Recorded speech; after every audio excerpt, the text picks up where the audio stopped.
Hello, many thanks for joining us on the midweek edition of the show today. It's now time to bring you the latest report from the business desk. Our feature on the show today is looking at 3 days to Christmas, and not so many Nigerians have had the opportunity to buy the bulk of needed food items to celebrate the holidays. Now, the air reports some rush as the countdown draws close, but the air does not necessarily carry the wave of excitement. Now, this is due to the exorbitant cost of food items. A survey of major markets in Lagos showed that prices of food items are not necessarily pocket-friendly to low-income consumers, a situation which seems to put a blight on the mood of the season. Across markets in Lagos, some brands of local rice are now selling between 26,000 and 30,000 naira. The foreign brands are also selling between 30 and 33,000 naira, while a litre gallon of vegetable oil is selling for about 28,000 naira, while 10 liters gallon is selling for 14,000 naira. The price of an old layer chicken is also between 3,000 and 4,000 naira, while broiler is sold for 9,000 and 10,000 naira. Well, joining me now to discuss this and much more virtually, I have agribusiness expert John Akerele joining me from Abuja. Thank you very much for joining us on the show today. Now, John, we've had quite an interesting back and forth when we're looking at food pricing in Nigeria. Now, the polls from the market is that there is low patronage this year like never before. Even comparing to the peak of COVID-19, the hike in food prices this season is not necessarily a new phenomenon, but while so many wait till the last minute, say on Christmas Day, for example, do you see any possible window of lower prices away from the initial rush? Really, the sad reality is that food, a basic necessity, remains out of the reach for so many Nigerians. What are your thoughts on the buying patterns we have just a few hours to Christmas? David, there will be no rush when there's no money. There will be no rush when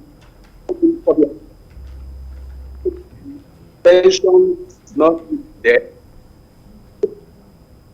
Unlike what we now, we build up.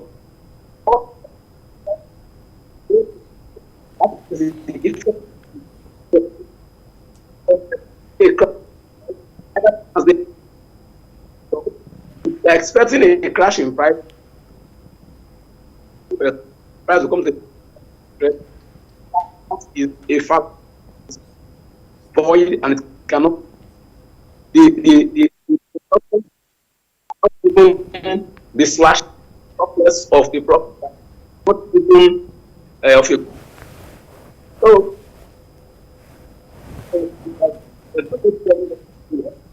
There's only in the pocket. It's only when you have in the pocket that I can say, oh, you want to rush and buy food prices that are even at the price now are something that we cannot even start the program right now. But the prices are to our inflation rate of things that want to this. So, and that's the reason why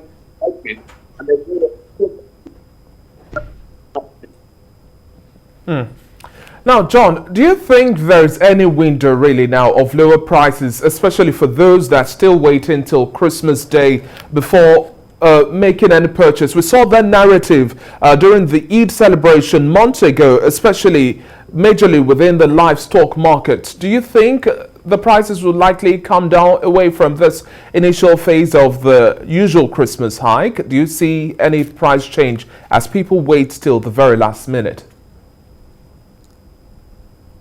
David, people are waiting till the last minute, not because the products are not there. It's just because the money is not available. So I'm not seeing anything that will connote a reduction in price or price slash.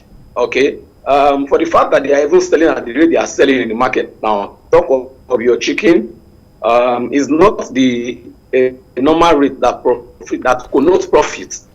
Do you understand? So if you are now thinking or expecting that it's going to be under crash price, okay, so that more people can buy, I don't see that happening, because they always tell you that their own landing cost of their poultry products or produce is not with a very good margin to profit, and so they cannot even further reduce the price, except their interventions. And these are interventions that we have talked about long time ago. Now, because these interventions are not there, you see that the adverse effect is actually visible to the blind now, that there's nowhere to go for us all. So price reduction, price slash, I don't see that coming.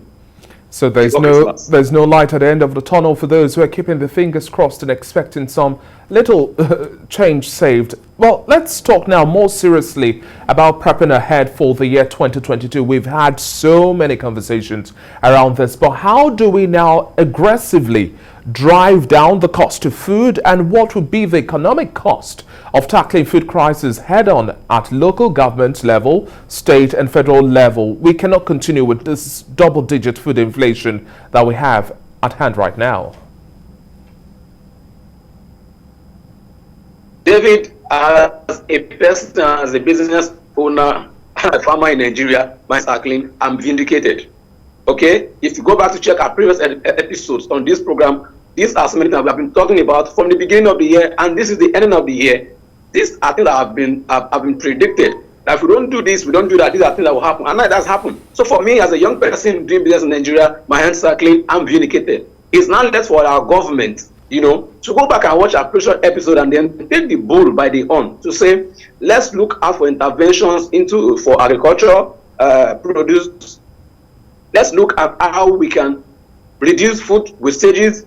I've said it in that number that there is nothing as bad as we having a processing plant at every farm settlement where all of these things can be processed into, finished products so that we can reduce wastages. I've said it, when government bring out funds and interventions, there should be proper monitoring of those funds to make sure that the real money that is being shared or disbursed goes to the real farmers who are on the field and who will actually use this money to bring about increase in food production, and then we can have more food in the market for people to consume, and then there will be a lower price of foodstuffs. Why? Because there's governmental intervention now. So let me ask you a question, and this question I'm not demanding you to give me a response, but from our Commissioner of Agriculture to the Minister of Agriculture across the length and breadth of the country, all of the interventions you have put in, all of the billions of naira or millions of naira you have put into agriculture in Nigeria, can you now say for yourself that the money you put in and the results you have seen, is there a balance?